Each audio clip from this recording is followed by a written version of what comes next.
Αυτό το βιντεάκι κρατάει μόλις 1:46.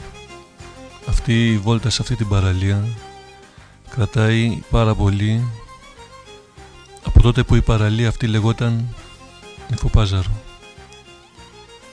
Σκοντάφτης σε αναμνήσεις, σε γνωστές φυσιογνωμίες, κάπου κάνα κορνάρισμα. Γεια σου Δημητσάρα από κανένα αυτοκίνητο. Εσύ η θάλασσα, ο τόπος. Είναι φοβερό το πόσο κάτι ασήμαντο για πολλούς μπορεί να σου γεμίσει τη ζωή, να σου γεμίσει τη μέρα, την ώρα, τη στιγμή.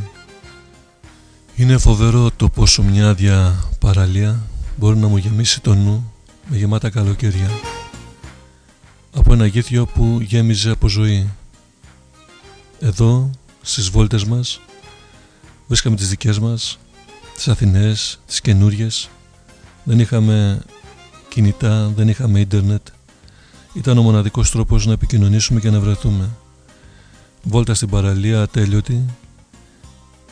Ένεδεν παρέα νησάκι, τραγούδι, λαχτάρα και αγωνία για να δέσει το υπόλοιπο γλυκό της βραδιάς με τα απαραίτητα συναισθήματα. Χάνεις εσύ που δεν έχεις έρθει ποτέ στο γήθιο και την έχεις κάνει αυτή τη βόλτα. Εσύ που είσαι στο γήθιο, πρόσεξε μη χάσεις, γιατί έχεις κάτι σημαντικό που δεν το ξέρεις. Μόνο όταν απαιτημείς αυτόν τον τόπο θα καταλάβεις το τι αξίζει.